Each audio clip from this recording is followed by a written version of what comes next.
Bienvenue sur notre site Plume d'apprentissage. Aujourd'hui, nous allons attaquer notre premier cours de la séquence numéro 1, la lettre de demande d'autorisation. Alors, si vous êtes une élève, bien un élève du collège, et vous voulez créer un club de théâtre au sein de votre collège, vous devez tout d'abord demander l'autorisation à votre directeur. Je sais bien que vous allez me dire comment. Ne vous inquiétez pas, et je vous invite à suivre cette petite vidéo jusqu'au bout. Et je vous assure que vous allez trouver la réponse vous-même. Allez-y, si vous êtes prêts, ne vous déconnectez pas. Et commençons notre séance. Alors pour demander l'autorisation à votre directeur ou bien à n'importe quelle administration, l'un des moyens utilisés est la lettre de demande d'autorisation. Il s'agit d'une lettre dans laquelle l'émetteur, la personne qui envoie la lettre, demande au destinataire, celui qui reçoit la lettre, la permission de faire quelque chose en suivant la structure de la lettre conventionnelle. Maintenant essayons de voir un exemple de lettre pour identifier ses caractéristiques et les outils de langue utilisés. Commençons par la structure de la lettre.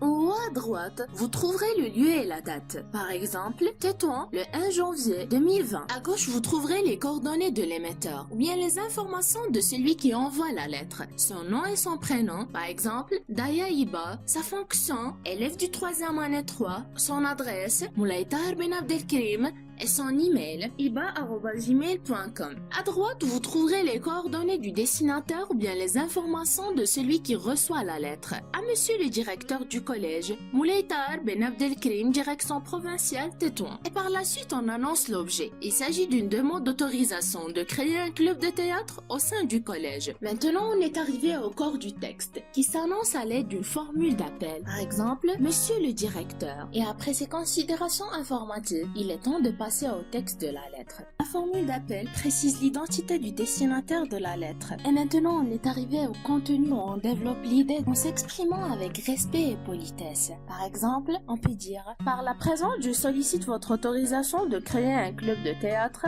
pour contribuer à l'épanouissement de soi, améliorer la capacité d'adaptation sur scène et s'entraîner à des pièces de théâtre qui seront présentées lors des journées culturelles organisées par notre établissement. » Quand vous le remarquez, on utilise ici le vouvoiement parce qu'on s'adresse à un directeur, à une administration, des expressions de politesse. Et maintenant, on est arrivé à la formule de congé, bien la formule de politesse. C'est une phrase qui sert à terminer la lettre de façon polie. Et finalement, en bas à droite, on trouve la signature de l'émetteur qui inscrit clairement son nom et son prénom. Et voilà, j'espère que vous avez bien compris. Je vous dis merci bien pour votre attention et à très bientôt.